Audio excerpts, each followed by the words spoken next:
Welcome back to the deep dive. You know, when you look at major layer 0 blockchains, everyone talks about speed transaction speed, right? Polkadot, founded by Ethereum's own Gavin Wood, pretty much nailed that with its dual layer setup. We've got the relay chain, the parachains, super scalable. But here's the thing, the sort of central conflict. Speed's great, but what if your actual tokens, your DOT, are just, well, stuck, locked up? Exactly. It's a tension baked right into Polkadot's design.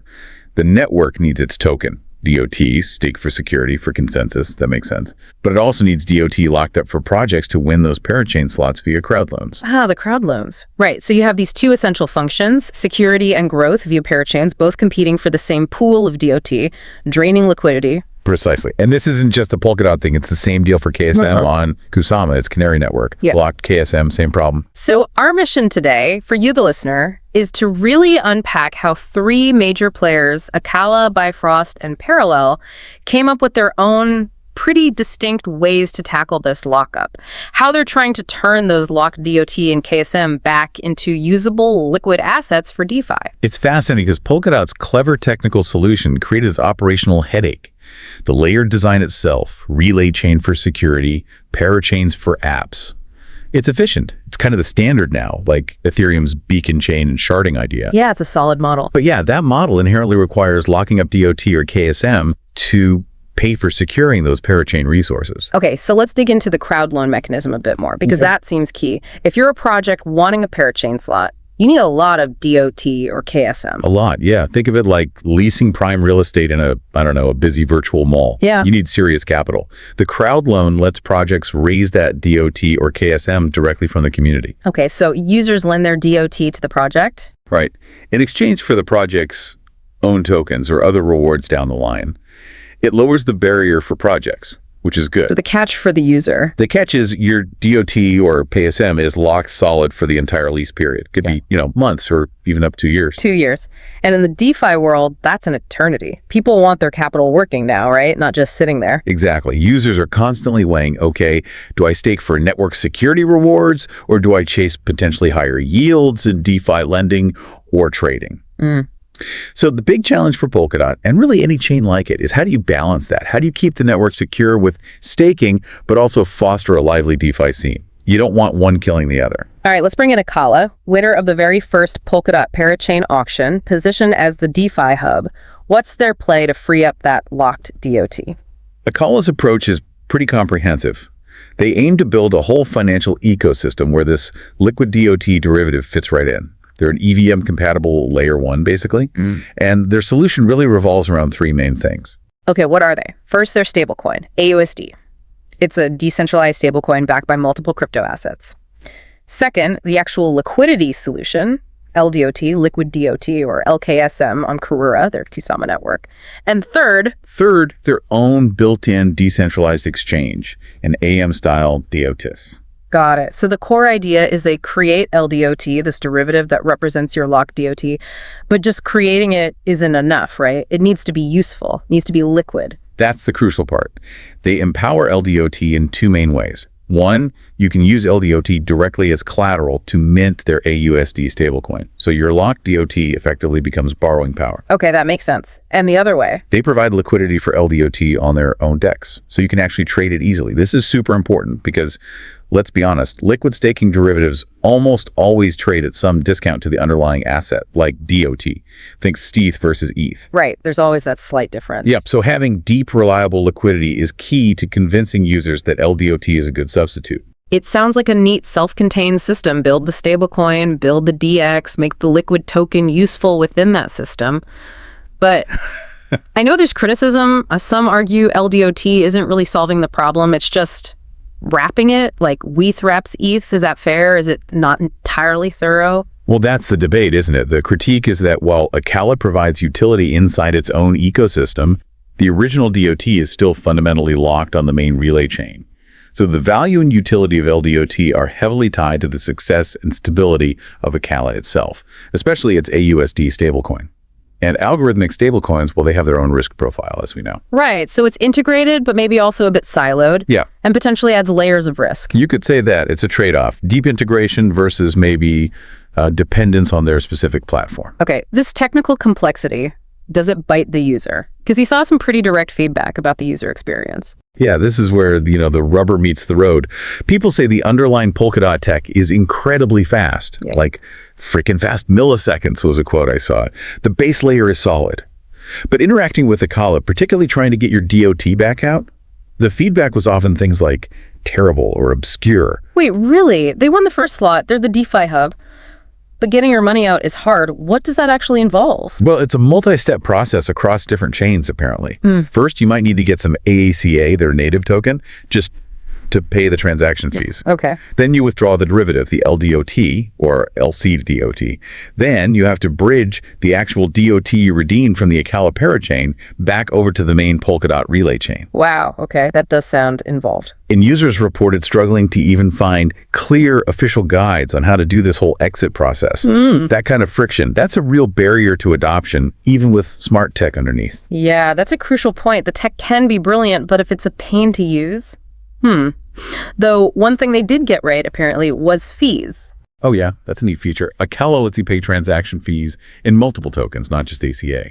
You can use BTC, ETH, USDT, even DOT itself. That's user-friendly. Okay, so that's Acala. Integrated ecosystem, stablecoin focus, but maybe some UX hurdles. Now, what about Bifrost and Parallel? You said they took different paths. Yeah. Very different. Let's look at Bifrost first. Their big idea is about decoupling rights. They zeroed in specifically on liquidity for staking, and for those crowd loans, they looked at a locked asset in a crowd loan and said, okay, this thing has different parts. It's got the underlying token value, sure, but it also has rights attached, like the lease duration, the specific project rewards. Right, it's not just the DOT value. Exactly. So Bifrost splits the derivative. They create two tokens, the vsToken and the vsBond. Okay, two tokens. What's the difference? The vsToken, like vsDOT or vsKSM, is fungible. It represents the pure asset value, the part you can easily trade right now. Think of it as the liquid cash equivalent. Gotcha. And the vsBond. The vsBond is an NFT, a non-fungible token. This token represents all those specific rights and details, the exact slot rental period, the claim on future project rewards, the redemption timing. So it's like separating the car itself, which you can sell, from the title deed that has all the specific ownership details and history. That's a great analogy. Yeah. By decoupling them, a user can, say, sell their liquid vsDOT whenever they want, get cash, without losing their claim to the future rewards from the project, which are tied up in that vsBond NFT. Maximum flexibility. But But an blank NFT, doesn't that create its own liquidity problem? NFTs aren't exactly known for being easy to sell instantly. Seems counterintuitive if the goal is liquidity. That's the key challenge they had to address. How do you make both parts liquid? Right. How do they do it? Well, for the fungible vsToken, it's straightforward. Liquidity pools on a DX, specifically Zenlink, standard stuff. But for the non-fungible vsBond NFTs, they use specialized order book trading, like on their own platform. The idea is that an order book allows the market to better price the unique value of each bond based on the specific rewards and time left. Interesting. So different liquidity solutions for the different parts. And is it working? Well, they've locked nearly $150 million in assets across their system, so it's definitely found an audience. It's a more specialized approach. Okay, specialized rights decoupling from Bifrost. What's Parallel Finance's angle then? Parallel took a completely different route. If Acala built an ecosystem around a stablecoin and Bifrost specialized in rights, Parallel focused squarely on lending and borrowing, capital efficiency. So more like a decentralized money market, like a Aave or Compound, but on Polkadot. Exactly that. They built a decentralized currency market for Polkadot and Kusama. Their system revolves around borrowing, lending, and participating in crowd loans. Their core derivative is the C asset, like CDOT or CKSM. You deposit your DOT, you instantly get back this voucher asset, CDOT. Okay, similar start to Acala's LDOT. But how is CDOT made liquid or useful? Here's the smart integration. If you use Parallel to participate in a crowd loan, you get 3 things back, 3 rewards. Yeah, you get Parallel's own platform token, PARA. You get the token reward from the project you backed. And you get a liquidity provider, or LP, asset. This LP asset actually represents a share in a pool containing the derivative, like CDOT, and the project's token. Whoa, okay, so they're immediately putting your derivative to work in a liquidity pool. Precisely. The CDOT or CKSM isn't just sitting there waiting for you to use it as collateral somewhere else. It's instantly integrated into their lending system from day one. You can deposit it to earn extra interest or use it straight away as collateral to borrow other assets. It's all about making that derivative productive immediately within their money market. And that focus on immediate utility within lending seems to have paid off. Massively. Parallel reports the largest total value locked among these three, around $550 million. Their focus on capital efficiency through lending really resonated. Okay, let's pull this together. Three big players, three distinct strategies. Acala. Build a whole DeFi ecosystem around LDOT, integrating it with their stablecoin and DX, right? The enclosed garden approach. Hyper-specialization. Decouple the asset value, vsToken, from the specific rights, vsBond NFT, using different liquidity methods for each. Granular control approach. Focus on capital efficiency. Make the derivative C asset instantly productive within their established lending and borrowing market. The money market integration approach. Yeah. But what's really interesting is that underlying strategy, isn't it? Right. All three basically do two things. Step one, create a derivative token to unlock the staked DOT KSM, LDOT vsToken, CDOT. Yeah. Release the liquidity first. Immediately give that derivative power. Make it useful somehow, collateral for stablecoins, tradable on a DX, earning yield in lending pools, or tied to specific rights. That utility is what drives demand and keeps it liquid. Couldn't have said it better. That second step is crucial. Without it, the derivative is just another token. And the big picture here, for you listening, is that as these protocols get better and smoother, they lower the barrier for everyone to participate in Polkadot's whole system, especially those complex slot auctions. Absolutely. And think about the network effect. If Polkadot keeps growing and the amount of locked DOT and KSN gets really large, these liquidity solutions, Acala, Bifrost, Parallel, are perfectly positioned.